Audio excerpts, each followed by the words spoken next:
Ladies and gentlemen, thank you very much for joining us this edition of Leak Project. I am your host, Rex Bear, and tonight's guest is Richard Dwayne Willing. Now, he is an author of two fantastic books you can pick up on his website, rdwaynewilling.com. The first one, Money, the 12th and Final Religion. The next one is The American Caliphate. Now, these are two very thought-provoking books, and if you're ready to have some paradigms altered, I would recommend reading these. So just an enormous amount of information and pretty easy to read as well. So, Richard, thank you so much for joining us tonight here at the Leak Project. How the heck are you? Fine, excellent. Looking forward. Absolutely. It's great to have you on the show. We've had several requests to get you on here, and I was hoping we could really discuss both of these books in pretty good detail with the time that we have together. But first, I'd like to get into who you are as a person. If you could give our audience a brief description about yourself and what brought you down the path to write these types of books. Well, I was motivated by a political disaster that I was witness to, the so-called Watergate saga of President Nixon. I had a function at the Federal Home Loan Bank Board at the time. Nixon was going to convert all the savings and loans into commercial banks. Now, that's a revolutionary move for anybody familiar with banking, because the savings and loans are just loan institutions and savings. They could not create money, where a regular bank creates money. And Nixon was going to sideswipe the Federal Reserve by creating a parallel system. And my job was to go out and make sure all the savings and loans were on the same protocol so we could put them on a computer, a central computer across from the White House. And this was all underway and moving along. And if I'd been successful, in that enterprise, we would have a parallel banking system now. The Federal Reserve would have been under serious competition. But what would that have done, though? I mean, would that have caused more of a fruitful economy? I think so, because your savings and loans were centered in small-town America, and the local doctor and farm implement and big farmers and car dealers and your druggists and your construction guys were all members of the savings and loan on the board. So it was a very local economic interest. So had they been able to be commercial banks where they could control their fortune directly instead of having to go through the Federal Reserve System, I think it would have been better for the economy in general, and you would never have had that interest rate crisis of the Carter period, because there's no need for that. But the purpose of those high interest rates during Carter was to destroy the savings and loans. Very clever process. Wall Street's just too smart for us. That's all there is to it. They wanted to get the money out of the savings and loans away from local people. So they created money market funds. And you could get a money market fund by a certificate of deposit. And the reason you do that was because it paid a higher interest rate. And by one more point of interest, people were taking their money out of the savings and loan and putting it in the money market fund certificate of deposit. And so Wall Street bled the money out of the savings and loans. And then the savings loans were desperate for money because people wanted mortgages and they had obligations and so forth. So what happened was Wall Street comes back to the savings and loans with the same money that they've taken out. They come back with what they call jumbo deposits, whereas they would bring a $100,000 deposit to the savings loan and get a certificate of deposit. And it would pay 5 or 6%, which was a pretty good rate back in that time. And so the savings and loan was just glad to have the money, so they paid the extra interest to get their own money back. Very clever. And the upshot of it was that they kept escalating the interest rates and pumping the money out of the savings and loans until finally the savings loans, the real estate business, the real estate industry just dried up because mortgages were too expensive. So the savings and loans couldn't meet their obligations and they were bankrupted. Very clever process. And the trick of it was, with a certificate of deposit, it was a federal guaranteed document. So Wall Street could take that document for a $100,000 deposit and trade it on the commercial markets. And this is all kind of convoluted, but that's the way Wall Street rips off your money. And they did it again, a version of it, with the mortgage swindle. Oh, yeah, I remember that. Yeah. So the same protocol works every time. But anyway, while I was at the bank board, Federal Home Loan Bank Board, I had the assignment to make sure the savings and loans could become banks. And I went about my task. And some months after I'd gotten the assignment, I was called into the office and they said, we're going to do some changes around here. And I said, well, what about our project? And they said, what project? And they denied that they'd ever had that project underway in the first place of converting the S&Ls. And I thought, wow, this is really exciting. I'm in the twilight zone here. But I knew something at very high levels was going on, because a lot of whispering and a lot of transfers and a lot of shuffling around at the head office personnel. And one thing led to another, and it became obvious that Nixon was under tremendous pressure. And so he canceled his project, of course. And one thing led to another, and they finally got rid of him. But the key player, was a guy named Preston Martin. Now, he'd been the chairman of the Federal Home Loan Bank Board, which was the savings and loan head office. And apparently, he decided that he'd rather have a position at the Federal Reserve than be head of the savings and loan conversion. So it looks like he double-crossed Nixon. And I'm offering him up as the classic deep throat, which supposedly talked to those two reporters in the Washington Post, because they were supposed to be meeting people in garages and alleys and all that. But I'm sure they were sitting with Preston Martin in the best restaurants in Washington, getting debriefed on how the system was coming down. And so I don't have a lot of faith in the Washington Post. But the upshot of it is, of course, that Nixon got resigned. He was purged, actually. And my task of converting the S&Ls went up in smoke, and I saw the power of money dismantle the presidency. And I thought, wow, that's really impressive, because I always thought the president was numero uno. Little did I know that he's a pretty low on the totem pole. And so one thing led to another, and I left Washington and migrated to Canada.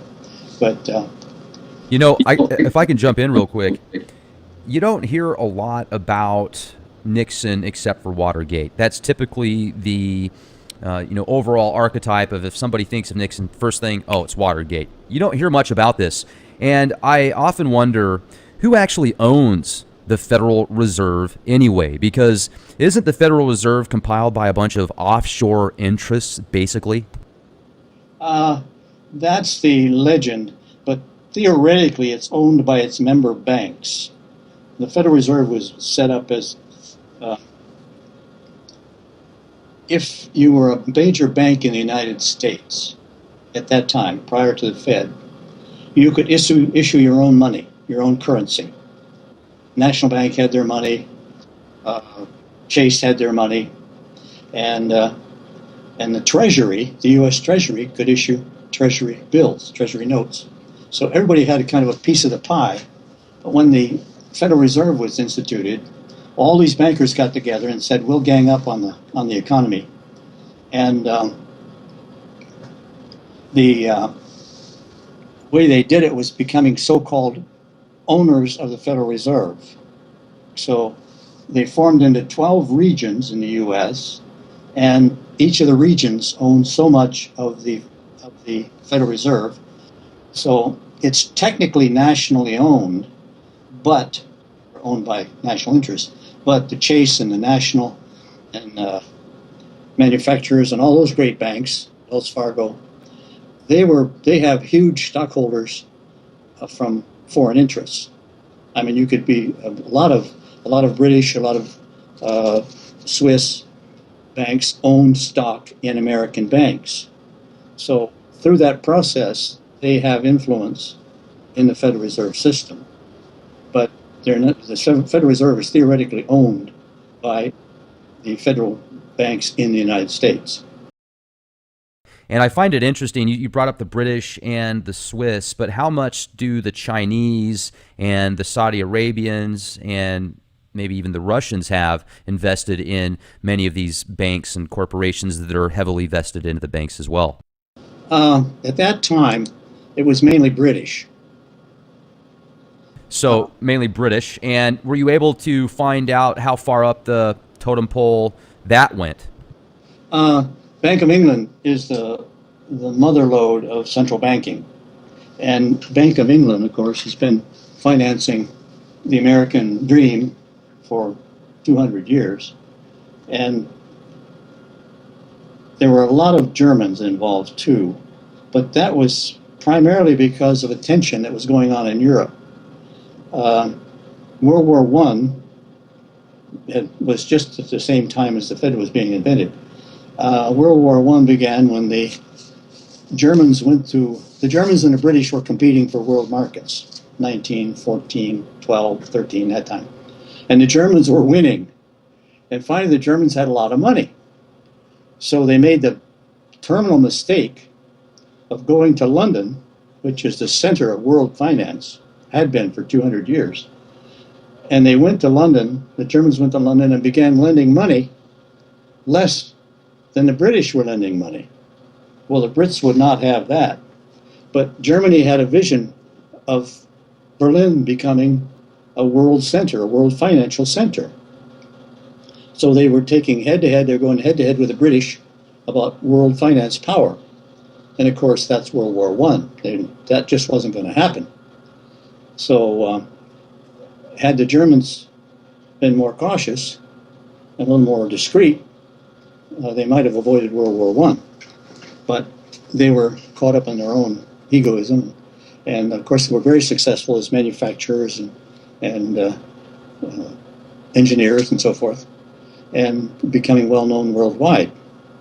And so they challenged the British on their own turf and lost. So that was a lesson to be learned. Not wise to challenge the British on their own terms. And let me ask you this, if I can jump in for a second. Is it true about the family names like the Rockefellers and the Rothschilds? Are the Rothschilds really the biggest names in the banking industries from the research that you've done? oh, they were the Red Shield crowd come from Germany, and the old man had four sons, I think, and he was a pawnbroker or something, if not, just a small-time guy. But he knew about how to do finance, and one thing led to another, and he taught his four sons how to do finance. And at this time, it's moving simultaneously with telegraph, telephone, steamships. Communications were really becoming worldwide, and he caught the drift of it. And his four sons were each designated one market to do banking in. And now, the Jewish ghetto in Europe has a deep history of lending money.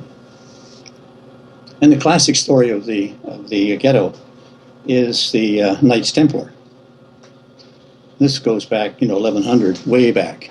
So the Knights went off on a crusade, or the Crusaders did, and through time they invented this concept of knights, and they learned how to do finance, because prior to the Crusades, the typical European had no idea how finance worked. The Jewish ghetto knew how the finance worked for several reasons. But anyway, so if anybody wanted any real money, they had to go to the ghetto and borrow from a Jewish lender. Well, one thing led to another. The Crusaders discovered, thanks to the Arabs, they learned algebra and science and finance. So two of the Crusaders got on one horse and went to the Vatican, to the Pope, and said, "We know how this finance works." And they explained it to the Pope, and he said, "Whoa, that's great! Now we know we don't need the ghetto lenders anymore. We'll do our own finance." Well, and he called them the Knights Templar. He said, "You guys are going to be the Knights Templar. You're going to look after all the finance of the church." So these two con artists, the first thing they did, they went to the ghetto, and the ghetto loan rate was 43%. Well, they went back to the Pope and made money available at 65%.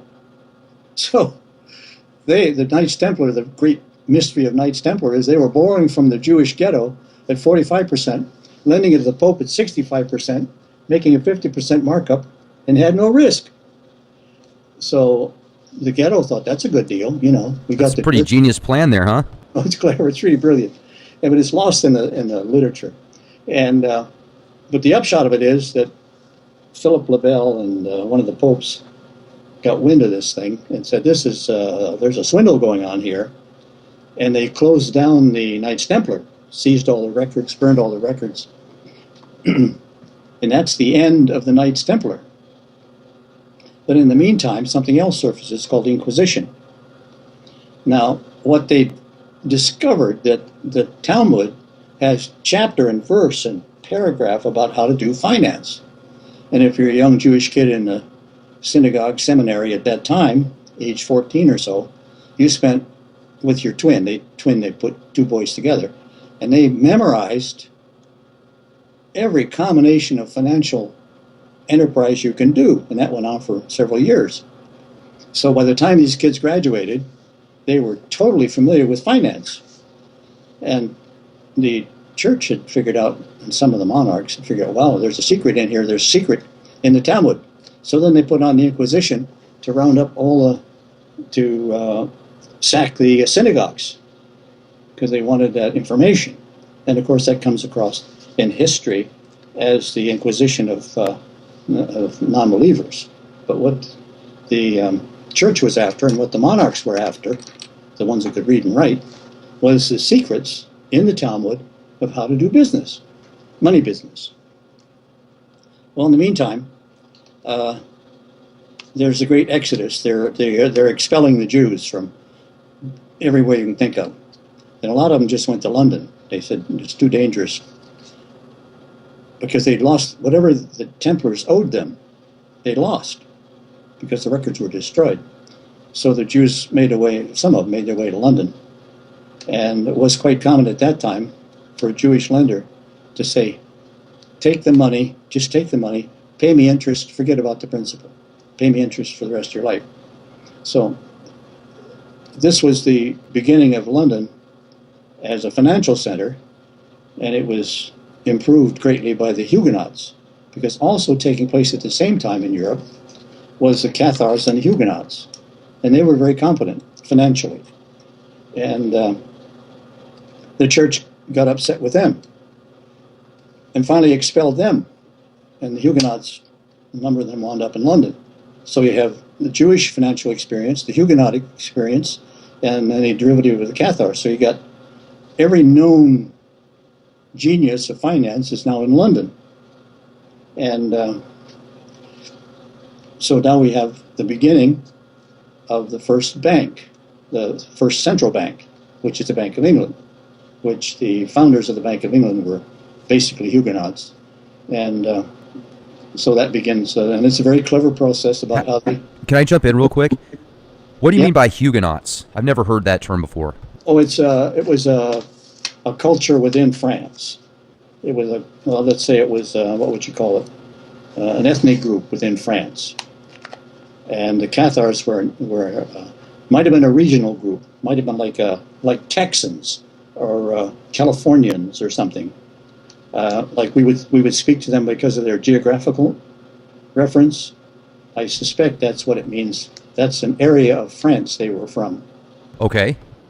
And so anyway, they created the Bank of England, and let me see now, that gives them a head start and takes us to the American Revolution. And the American founding fathers were self-made, well-educated, good families, really wealthy, very competent. And they started their own money system, but it didn't have any debt and didn't have any interest. So the Crown, the British Crown, found out about this, Parliament, and they said, okay, you guys can print your own money, but you have to put a 6% tax on all the money you print. And of course, the colonists said, no, that's not a deal. We're not going to do that. And in the famous Tea Party, which is another false proposition, the objection was that the Parliament of England had refused to negotiate with the colonists about this tax on the printed money. And so the Parliament just lost a chance to make a really good deal. But anyway, the upshot of it is, of course, is the rebellion and the separation of the colony. and the 13 colonies sort of coalesced.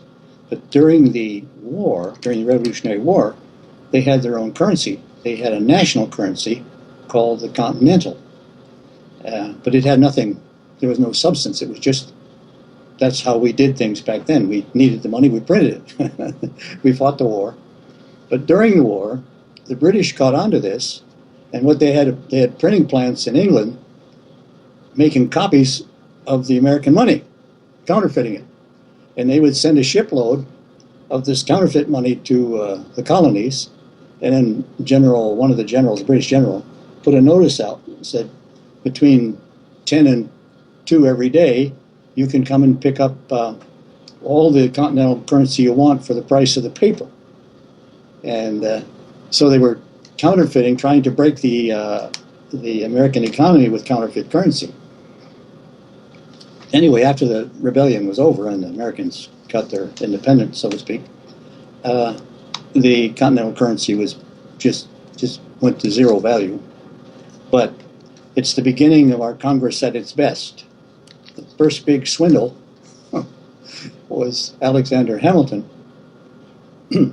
When all these colonists are holding this continental paper as money, they're treating it as money, but its value is going way down.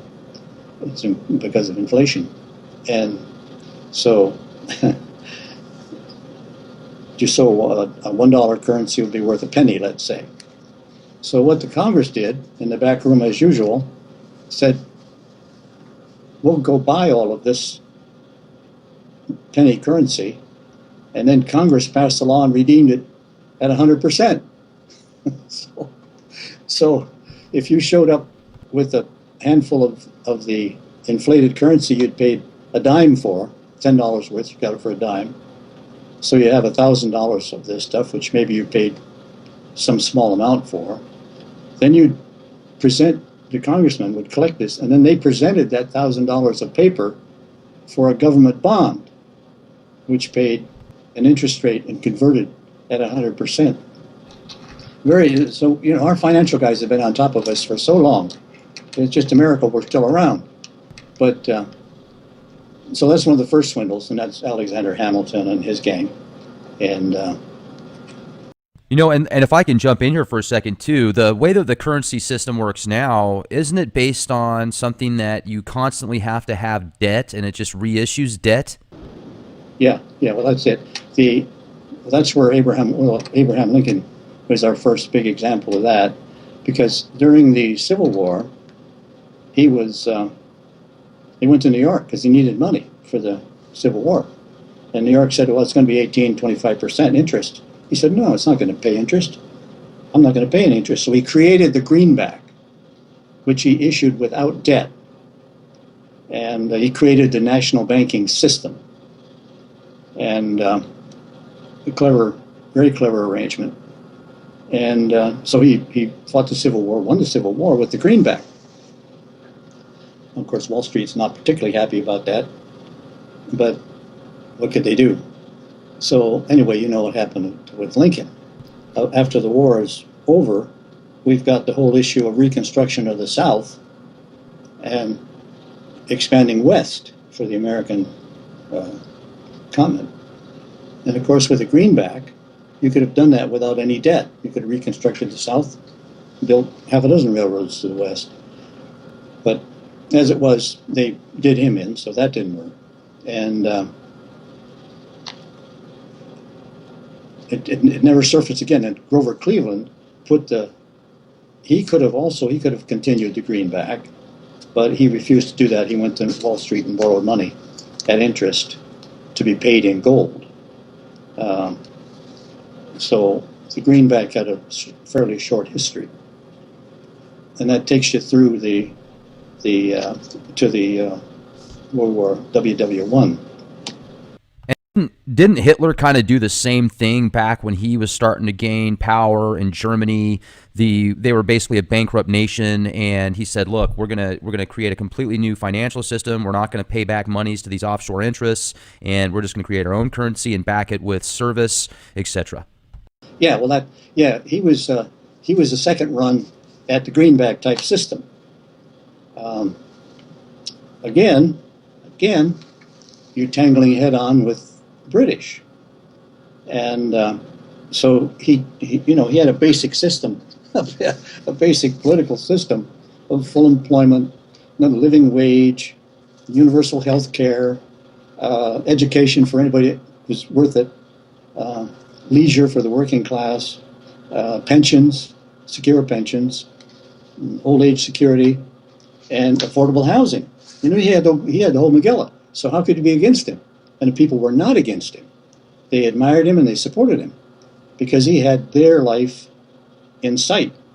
And then he just reinvigorated industry by using national credit to finance the reconstruction of the nation and build the highways, and to build his first secret weapon, which was the people's car. Again, he tangles by using this interest-free financial process. He personally drew the lines for the Volkswagen, built a whole factory and a whole community to build a Volkswagen. And 1938 Party Congress, I think it was, they unveiled the first 7 Volkswagens. That's his secret weapon. And again, the Brits and the Americans went berserk. Because here you have this simple little car, it's air-cooled, easy to maintain, runs forever, drives well, and is not too expensive. I mean, there was a threat, because the British had the dominant place in the car market at that time around the world. Because the British Empire, of course, you got British cars in every continent there is. And so they could see this Volkswagen as a doom for so much of their industry. Anyway, so they immediately mobilized for World War II. The British were drafting for war production in 1937, conscripting housewives into war production. And nobody else knew there was going to be a war. But so that's a lot of stuff you don't hear about. I mean, you definitely hear the negatives and the bad things that happened out there in Germany. It's interesting, a lot of the stuff you brought up, I'll bet you 90% of the people that even do research into World War II and what it was like in other places in the world probably might not have that information. That's interesting. Well, you have to piece it together, because I don't think you can write an historical book of WW2 that takes into account the technical realities and the social realities, because the people of Germany were totally liberated by this guy. I mean, they had been in despair for 1918 to 1928. How long is that? That's 10 years, 15 years. They'd been through the financial grinder, and just no hope. Hope was replaced with despair, particularly for a young person. Whereas one of the first things he did, the National Socialist Workers' Party did, was make it practical for a young couple to get married. Even if they didn't have much of a job or income, they had housing and a basic startup in survival facilities. So that was such an achievement, and it didn't cost very much. But the invention of the Autobahn and all that stuff, that was huge manual labor. And then The philosophy in Germany was, the political philosophy is that everybody had to work. And this is kind of unusual. And you would be graded in your community if you were work shy. You know, the old geezers on the porch would be watching. And if you weren't off to work early in the morning and you were just sort of laying about, you could be work shy. And then you would be taken off to the camp and trained on how to be a worker. So the first episode of the concentration, the labor camps, they're called concentration, the labor camps were to teach bums, a lot of guys, lounge lizards, how to be workers. And after 6 or 8 weeks, months in the labor camp, doing exercises and getting up at 5 in the morning and doing all this drill, it was certainly better to be out working than put up with this. So once you're released from the camp, you go and go to work. And of course, you got a regular paycheck once you went to work. But so the work shy attribute of the National Socialist period is kind of fun. Can I jump in real quick and ask you just one question that's on my mind about that era? Yeah, go ahead. Okay. The Man in the High Castle, I'm sure you've read the book or heard of it, right? By Philip K. Dick.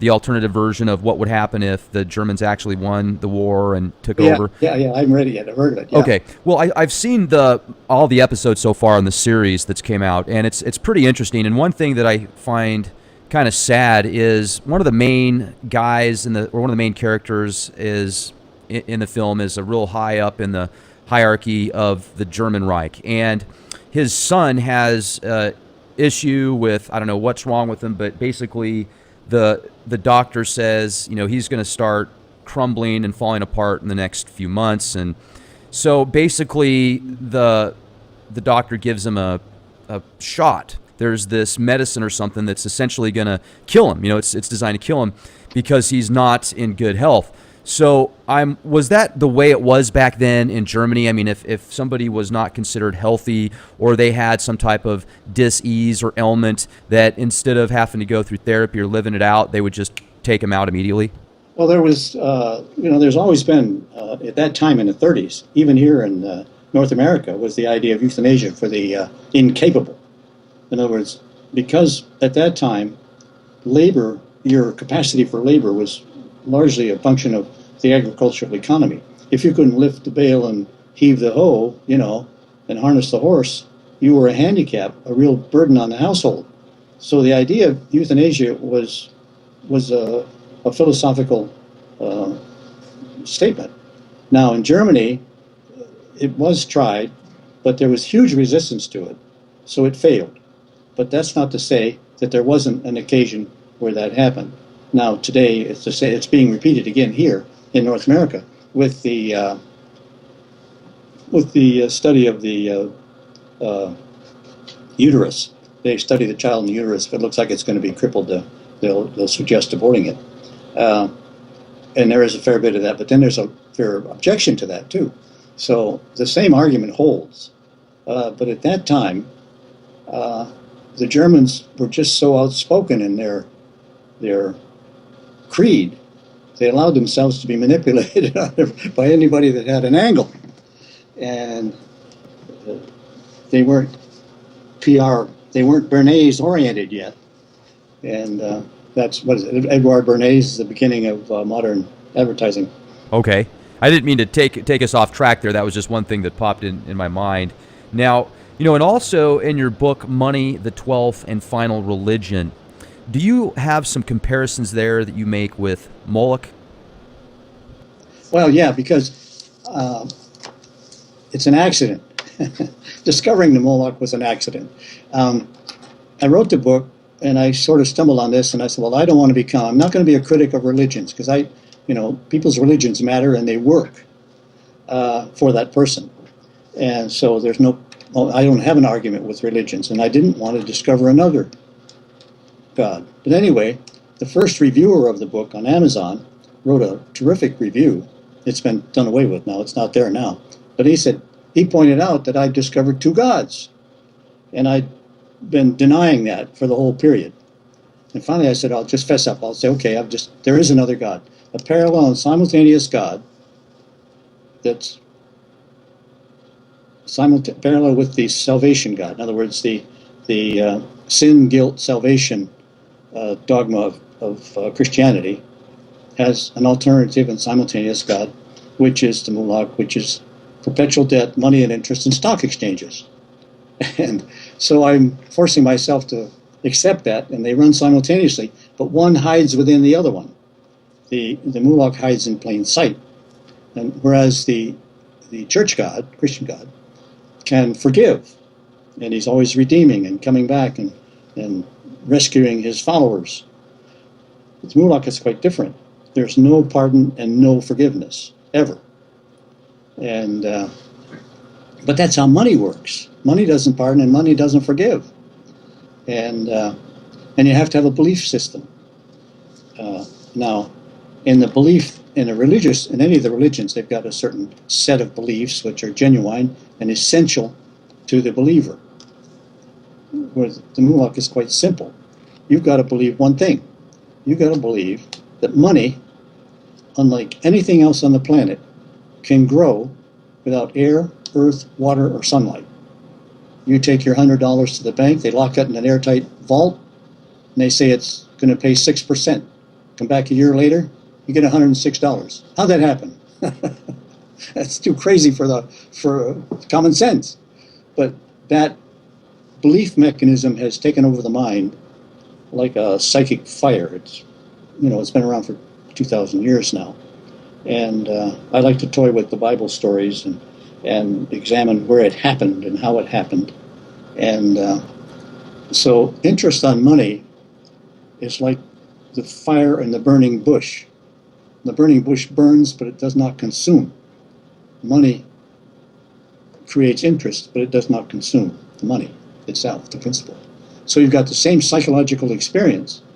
And so that was my interpretation of Moses at the bush. He's discovering interest on money. And I've toyed with that a little bit, not too much.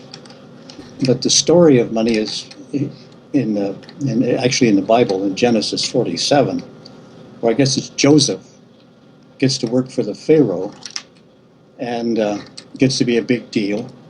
And he takes over the operating of and Akhenaten is the Pharaoh, and Akhenaten discovers Israel. Now, what he calls Israel is photosynthesis. Now, he didn't like the way his country was run with 3 different religions. The sun was a religion, and there was Isis, and then there was El. So there's 3 dominant religions, and they all have priesthoods that are taking up his time and his property and his money for his wealth. So he thought about it one day and looked at the sun and said, well, there's a power of the sun that supports all life. And the word he used, the phonetic he used to describe it was Israel. So the word Israel gets appropriated through different phases to be misunderstood as a place. And but anyway, while he's doing all that, Joseph, the executive, is doing razzle-dazzle in the empire, and the 7 lean years and the 7 fat years. And how does he do it? First, he goes to the people, and I have it somewhere in my. I have to read. I wrote it, but it's. Oh, no problem. If you read the story in Genesis 47, it explains exactly what happened. How there was the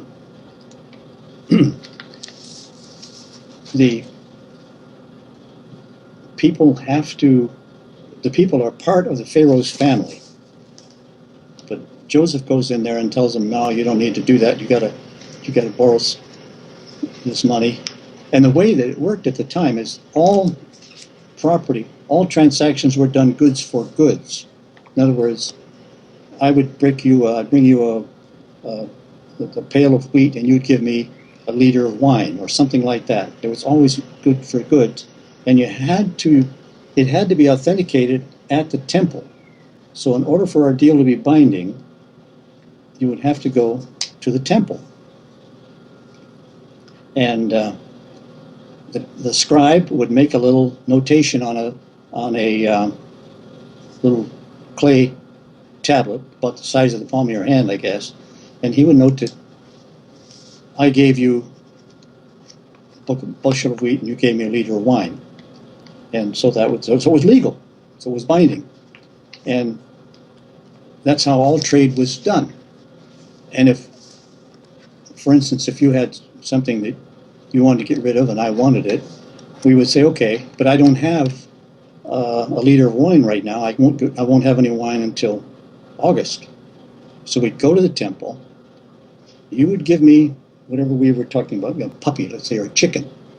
And he would mark down, the priest would make a little clay tablet, one puppy in exchange for 1 liter of wine due in August.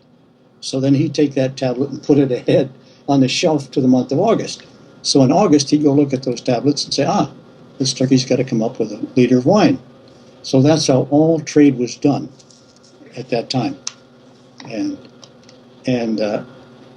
at that time also, the temple had all sorts of different weights, little feldspar, little stone weights. And that's how they portioned out the seed for the farmers and for it to be paid. In other words, you worked in a field, you'd come in at the end of the day to get your handful of grain, which was your pay.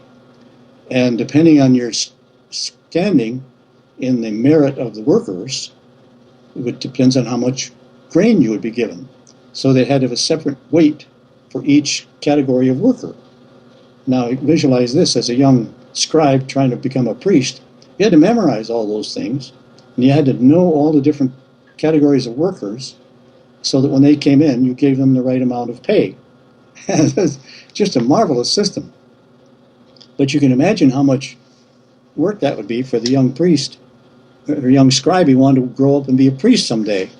And so nobody's ever figured out really how that worked. But it's pretty obvious that it did work, and it worked well. Okay. So, yeah, I mean, that's pretty fascinating if you think about it. It certainly would take a lot of work. Now that you've got computers and tracking systems, I think it could be easier to deal with that type of situation. But certainly, I could see a lot being involved with that. Yeah. Well, our buddy Joseph, he can do all that. He's really smart. And so he gets in there and he says, there were 7 good years and 7 bad years. And during the good years, Joseph collects all the surplus into inventory. And in the bad years, he sells the inventory back to the people, the same people who created it in the first place. Now the implication is that there was money involved at that time, that money had already been created, because they had to pay for the inventory they were getting. And this is the first experience of money transaction that we can interpret from Scripture.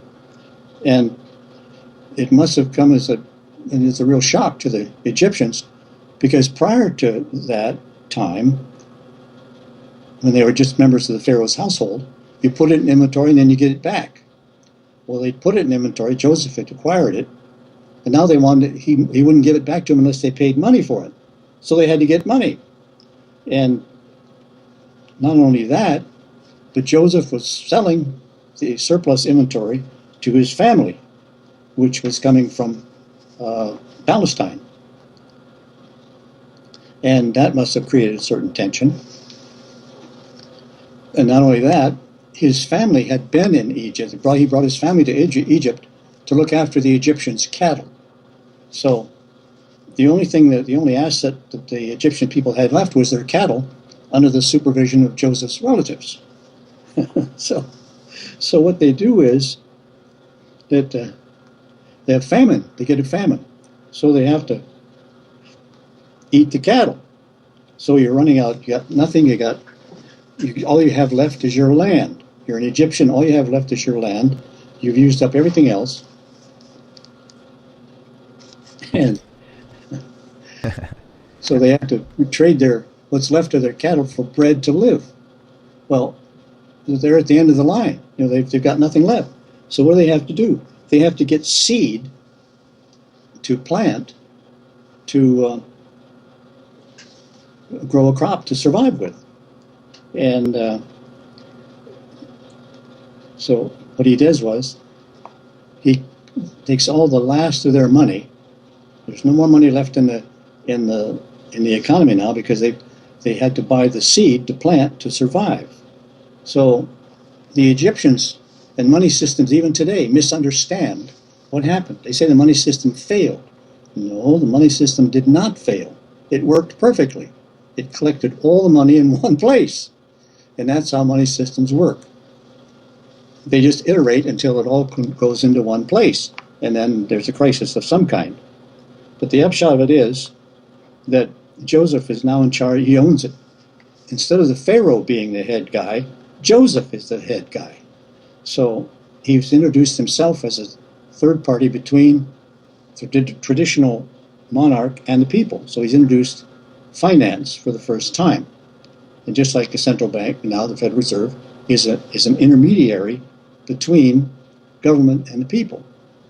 So nothing's changed in 2,000 years.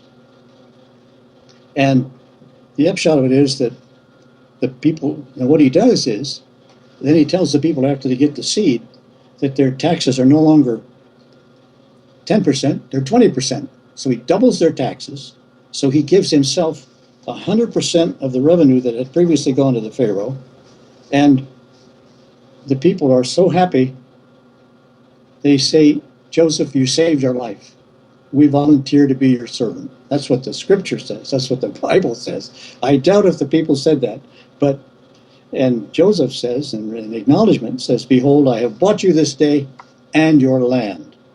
So the story of high finance is so beautifully encapsulated in this one chapter in the Bible that it's just astonishing. But the upshot of it is that the story moves into the Exodus and saga like that. But what happened was that Akhenaten had brought in the best minds from Damascus, the best schools in Damascus, best business schools, and they were called the Hebrew people, and he brought them in to teach his Egyptians, managers, how to do free trade, how to do international trade. And so we have a second introduction of superstition here, because free trade is a superstition. It doesn't really exist. And so he brings these people in. The Egyptians don't like them because they're intruders. They call them the intruder people. And the intruder people get dissatisfied with their position. And then they do the famous Exodus story where they borrow without any intent to repay all the gold and silver of the Egyptians, stash it on the kids, and leave town in the Exodus saga. And so that's the beginning of felony larceny. So we have a whole change of consciousness taking place here with the discovery of money. And Julian Jaynes tells us that thought did change about that time. Prior to that time, there was no such thing as consciousness. But along about the same time as the discovery of money, consciousness comes to our capacity, and what comes with it is deceit. So prior to that time, sometime probably 2,000 years ago, we didn't know deceit. We were just a humble little working little minions. But somehow, with the advent of consciousness, we learned how to be one thing on the inside and another thing on the outside. And so that's the beginning of money. And it happens quite by accident, in the sense that if you go to the temple, well, there's two stories to how it was begun, and one of them is kind of spooky. But the practical point is that when we were dealing at the temple, if you had something I needed and I couldn't pay you right away, the scribe would make a note on his clay tablet, and then we'd settle up later. Now, if I was a hustler, I could go around and I could meet all kinds of people, and they'd all owe me something. So the scribe would have 50 little tablets for August, let's say, that everybody owes me something in August. And one day I go to the port and there's a new ship just pulled in, or a camel caravan just came in. It's loaded with carpets, and I want to buy all these carpets. But that would take everything that I've got, all the assets I have on record. I'd have to collect them all and pay the carpet guy, right? So I go to the temple and I tell the scribe, make a summary of everything that is owed me for August, and I'll take that down and give it to the carpet guy, and I'll get the carpets. Well, Okay. so the scribe takes a look at these 50 little tablets and says, hey, it's late. I'm going off for the weekend. Forget this. I'm not going through this. And he takes a little dollop of silver and he whacks it with a temple seal and said, here, take this. Give this to the carpet guy and tell him about all this stuff you got here due in August. So I take the little dollop, it's a coin, and I take it to the carpet guy and I say, look, this is worth everything I got at the temple right at the moment. And he may double check that with the scribe. Let's say he does, and he's pleased. It's okay. So he takes the little dollop of coin, and I get the carpets. So by accident, money was created because the scribe did not want to go back and recalculate all those 50 tablets. He's a lazy scribe. And so here I am with this dollop, and I give the silver to the rug merchant. He takes it, and he's pleased, and he takes it elsewhere. He may take it to somewhere else, and he explains the same deal. And pretty soon it's circulating at some agreed value in the market. And the priest and the scribe hear about this, and they watch this, and they say, wow, that's pretty easy.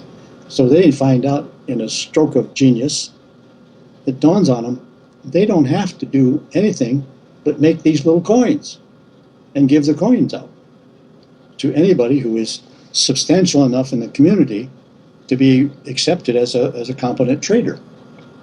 Now, you and I couldn't get it because we don't have a record as competent traders, but the competent trader would go to the temple and say, gee, I need one of those dollops because I want to buy some Greek wine coming in on the boat.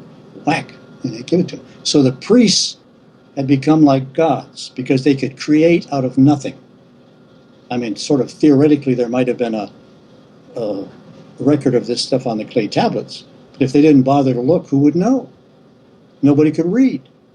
Only the priests could read, and the scribes, of course. So that is our first money, first coin, because the first coins didn't have value like we have a 20 or a 50 or a $100 bill. That coin had a very abstract value, and it circulated. And within the legend of the market, it took a value, it got a value. Now this is where it gets spooky. Okay. So that, now it's a fact, I had it written down, spooky. It's the fact that all early coins are also units of weight, and weight is derived from units of volume. These measures are exact products or ratios to the physical planet. Now, if that doesn't hit you between the eyes, the cubic measure used in antiquity was found to represent a round number of coins. In most cases, the weight of the coin divided neatly into the local unit of weight for the corresponding country and the time in history when the money was in use. In other words, it's saying that whoever created these first coins had perfect knowledge of the volume of the planet Earth. Now take that and put that in your pipe and smoke it. I'm just trying to understand it first. That's incredible. I mean, this looks like they're using geometry and all sorts of different parameters, and they're creating, it sounds like a pretty unique form of currency. Well, but what it's saying, I think what it's telling us, without saying so many words, is that there's an extra natural intervening power taking place then. And that intervening power had full knowledge of the weight and volume of the planet. And the silver and gold coins, which were not necessarily temple coins, But the silver and gold was a transaction between gods. That sounds really weird, but apparently, whoever it was that had the measure of the physical volume of the earth knew other beings that knew the physical volume, and they would exchange on that known bit of information. So there's two dimensions to the existence of the coinage. One is the spooky dimension, is how would they know that? And why would the coin weights for the Incas be identical to the coin weights of the Mediterranean basin, 5,000 years difference? So these things they're beyond chance, and which speaks to some other dimension. But it also still exists in people's fantasies about gold. People think that gold is going to save the money system. That's crazy. But anyway, that's common on the web these days. That's pretty unique, and I've got to add to that also, if you're familiar with alchemy, like you're talking about creating something out of nothing or transforming energy somewhat, whether you're turning carbon into gold, etc. Money is just like that, especially this fiat currency. And now you're talking about the beginning of monies and possibly this godlike consciousness transferring through these people that were making these things, or maybe they were just really in tune in this mystery type information, this occult knowledge that's been passed on. Maybe it's just a part of certain mystery schools and those that have been chosen to pass that on from generation to generation. Maybe there's people that can still do that kind of stuff. What do you think?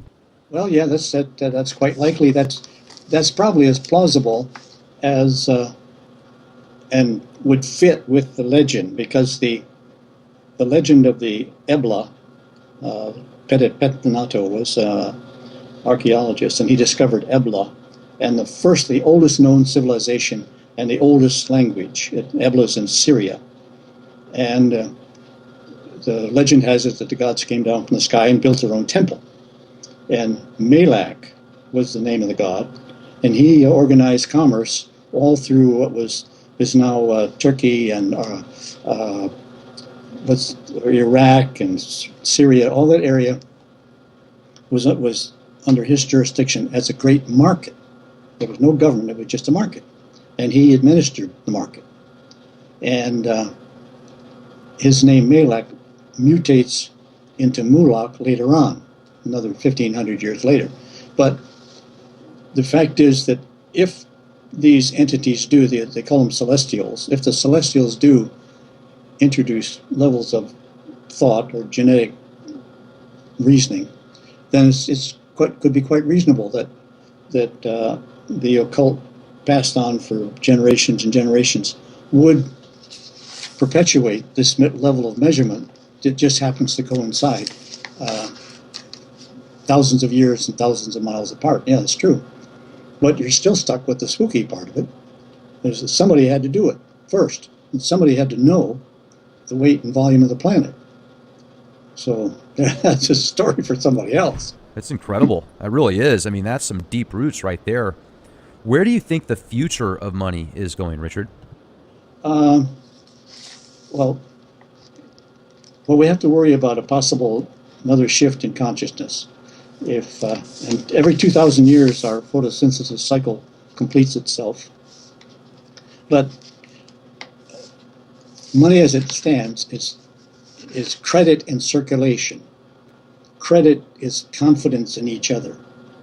It's a shared sort of spirit. And it's regulated by the priests, which in this case is the central bank.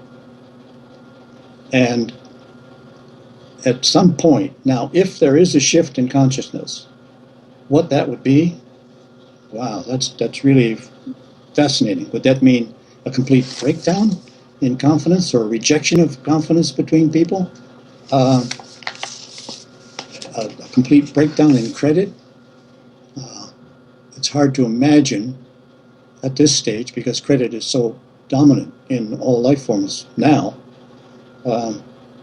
Or would it just revert to a sort of high-tech version of the first temple, where each transaction had to be acknowledged by a scribe or a priest in some way?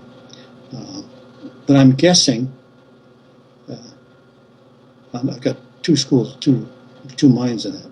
One is that it could be a synapse, a rejection of some kind, which takes you back to the Stone Age, because in it's purely a case of strength, might makes right. If somebody needs something, they're strong enough to get it, they get it.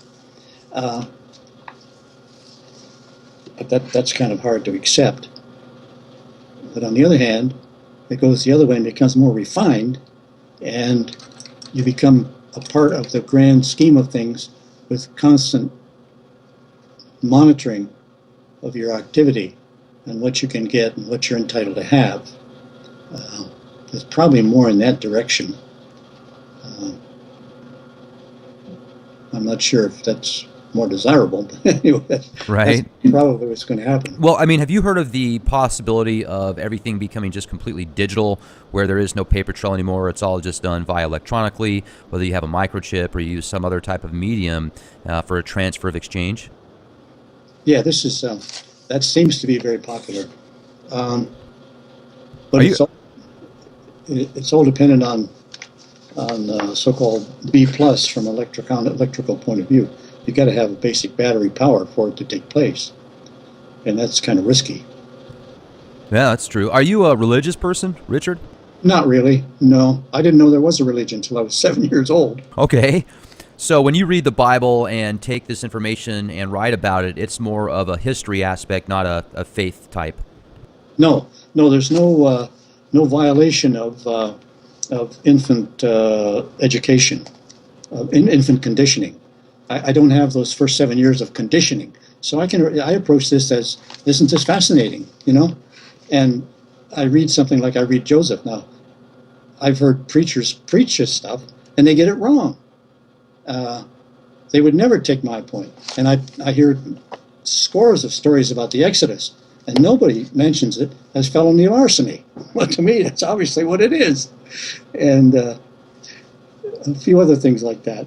And Moses at the burning bush, they mystify this stuff when, as a practical matter, it's a story, and it's telling a good story, but often the story is not very complimentary. And in fact, if you read the stories carefully, you find two gods. It's quite obvious that the God of the Exodus there's two of them there. One of them is your salvific God, and the other one's your larceny God. And then you go, where else do you go? You go somewhere else, and it's the food. The most terrible story in the book is about the God tells the people, if you find carry and you find something dead, give it to somebody else.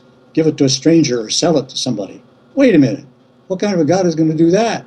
Sell foul foodstuffs to a neighbor. So that's a separate God. Your salvation God wouldn't do that, I don't think. So if you just go through the book, it's full of good stuff like that, if you give it the option to have two stories. And the second story is probably just as informative as the first. But anyway, Absolutely. the point of the Moloch is that he hides in plain sight, because he's a devious God, and he can't forgive and he can't forget.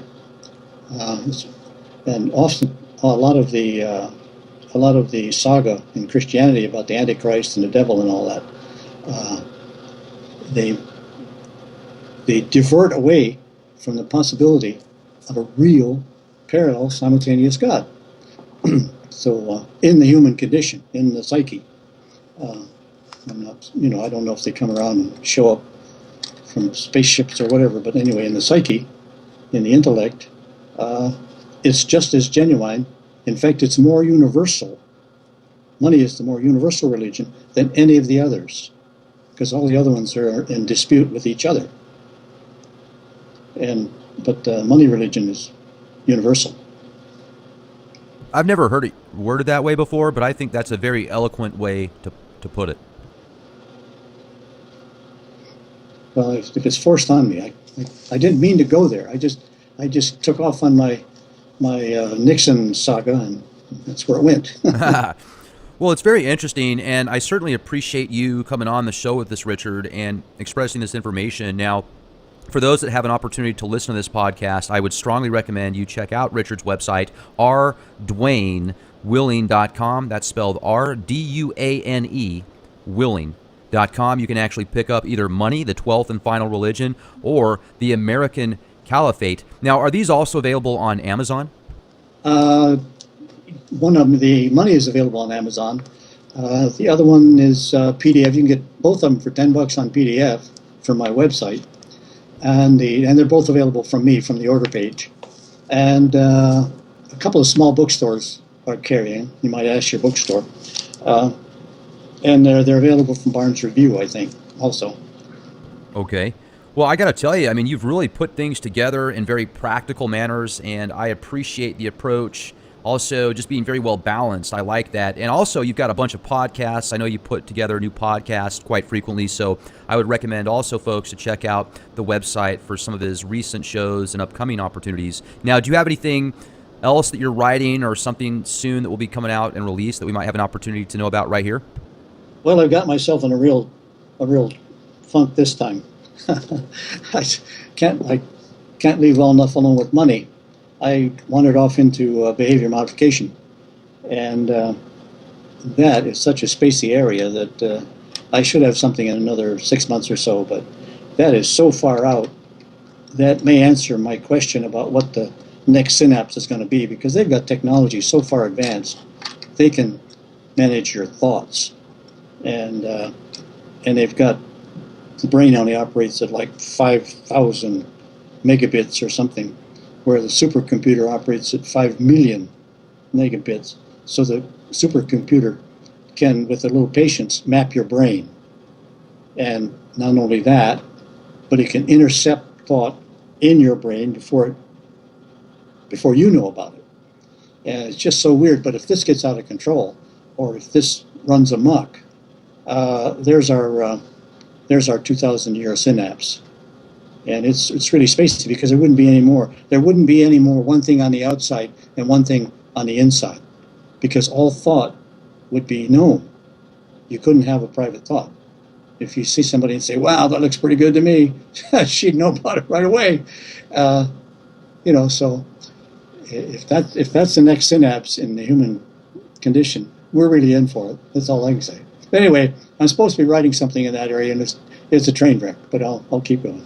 Oh, I certainly can't wait to read more about that. I mean, I've done research into these mind control techniques that have been being perfected for decades. You go all the way back to the 30s when Tavistock and other organizations were working on ways to brainwash the masses with music and all sorts of cool stuff. I mean, it's just really strange the times that we live in. So I appreciate you coming on the show with us. And folks, once again, check out rdwainewilling.com. Be safe and be the change you want to see. This is Rex Bear. Good night.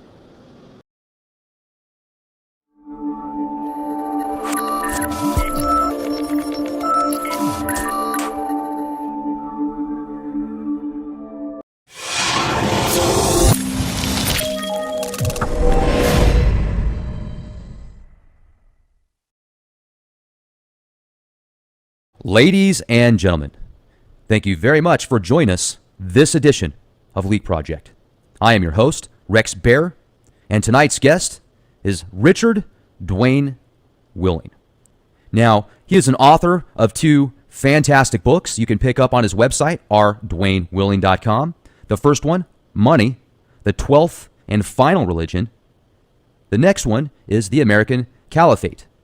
Now, these are 2 very thought-provoking books, and if you're ready to have some paradigms altered, I would recommend reading these. So just an enormous amount of information and pretty easy to read as well. So, Richard, thank you so much for joining us tonight here at the Leak Project. How the heck are you? Fine, excellent. Looking forward. Absolutely. It's great to have you on the show. We've had several requests to get you on here, and I was hoping we could really discuss both of these books in pretty good detail with the time that we have together. But first, I'd like to get into who you are as a person. If you could give our audience a brief description about yourself and what brought you down the path to write these types of books. Well, I was motivated by a political disaster that I was witness to, the so-called Watergate saga of President Nixon. I had a function at the Federal Home Loan Bank Board at the time, Nixon was going to convert all the savings and loans into commercial banks.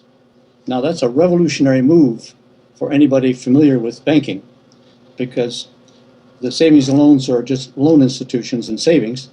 They could not create money, where a regular bank creates money.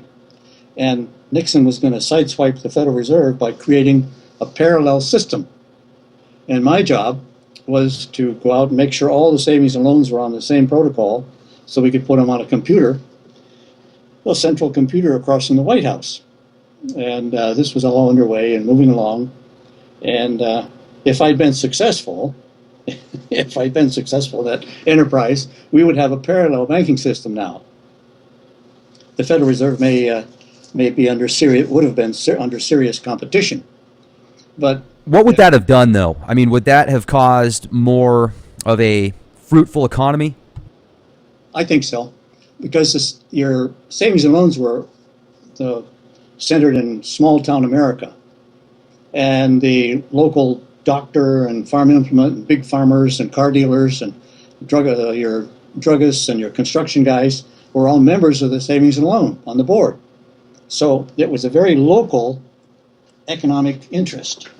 So had they been able to be commercial banks where they could control their fortune directly instead of having to go through the Federal Reserve System, I think it would have been better for the economy in general, and you would never have had that interest rate crisis of the Carter period, because there's no need for that. But the purpose of those high interest rates during Carter was to destroy the savings and loans. Very clever process. Wall Street's just too smart for us. That's all there is to it. They wanted to get the money out of the savings and loans away from local people, so they created money market funds. And these, you could get a money market fund by a certificate of deposit. And the reason you do that was because it paid a higher interest rate. And by one more point of interest, people were taking their money out of the savings and loan and putting it in the money market fund certificate of deposit. And so Wall Street bled the money out of the savings and loans. And then the savings loans were desperate for money because people wanted mortgages and they had obligations and so forth. So what happened was Wall Street comes back to the savings and loans with the same money that they've taken out. They come back with what they call jumbo deposits, whereas they would bring a $100,000 deposit to the savings and loan and get a certificate of deposit. And it would pay 5 or 6%, which was a pretty good rate back in that time. And so the savings and loan was just glad to have the money, so they paid the extra interest to get their own money back. Very clever. And the upshot of it was that they kept escalating the interest rates and pumping the money out of the savings and loans until finally the savings loans, the real estate business, the real estate industry just dried up because mortgages were too expensive. So the savings and loans couldn't meet their obligations and they were bankrupted. Very clever process. And the trick of it was, with a certificate of deposit, it was a federal guaranteed document. So Wall Street could take that document for a $100,000 deposit and trade it on the commercial markets. And this is all kind of convoluted, but that's the way Wall Street rips off your money, and they did it again, a version of it, with the mortgage swindle. Oh, yeah, I remember that. Yeah, so the same protocol works every time. But anyway, while I was at the bank board, Federal Home Loan Bank Board, I had the assignment to make sure the savings and loans could become banks. And I went about my task, and some months after I'd gotten the assignment, I was called into the office and they said, we're going to do some changes around here. And I said, well, what about our project? And they said, what project? And they denied that they'd ever had that project underway in the first place, of converting the S&Ls. And I thought, wow, this is really exciting. I'm in the twilight zone here. But I knew something at very high levels was going on, because a lot of whispering and a lot of transfers and a lot of shuffling around at the head office personnel. And one thing led to another, and it became obvious that Nixon was just under tremendous pressure. And so he canceled his project, of course. And one thing led to another, and they finally got rid of him. But the key player, was a guy named Preston Martin. Now he'd been the chairman of the Federal Home Loan Bank Board, which was the savings and loan head office. And apparently he decided that he'd rather have a position at the Federal Reserve than be head of the savings and loan conversion. So it looks like he double-crossed Nixon. And I'm offering him up as the classic deep throat, which supposedly talked to those two reporters in the Washington Post, because they were supposed to be meeting people in garages and alleys and all that. But I'm sure they were sitting with Preston Martin in the best restaurants in Washington, getting debriefed on how the system was coming down. And so I don't have a lot of faith in the Washington Post. But the upshot of it is, of course, that Nixon got resigned. He was purged, actually. And my task of converting the S&Ls went up in smoke, and I saw the power of money dismantle the presidency. And I thought, wow, that's really impressive, because I always thought the president was numero uno. Little did I know that he's a pretty low on the totem pole. And so one thing led to another, and I left Washington and migrated to Canada. But if I can jump in real quick, you don't hear a lot about Nixon except for Watergate. That's typically the overall archetype of, if somebody thinks of Nixon, first thing, oh, it's Watergate. You don't hear much about this. And I often wonder who actually owns the Federal Reserve anyway, because isn't the Federal Reserve compiled by a bunch of offshore interests, basically? That's the legend, but theoretically it's owned by its member banks. The Federal Reserve was set up as, if you were a major bank in the United States at that time, prior to the Fed, you could issue your own money, your own currency. National Bank had their money, Chase had their money, and the Treasury, the U.S. Treasury, could issue Treasury bills, Treasury notes. So everybody had a kind of a piece of the pie. But when the Federal Reserve was instituted, all these bankers got together and said, we'll gang up on the economy. And the way they did it was becoming so-called owners of the Federal Reserve. So they formed into 12 regions in the U.S., and each of the regions owned so much of the Federal Reserve. So it's technically nationally owned, but owned by national interests. But the Chase and the National and manufacturers and all those great banks, Wells Fargo, they have huge stockholders from foreign interests. I mean, you could be a lot of British, a lot of Swiss banks own stock in American banks.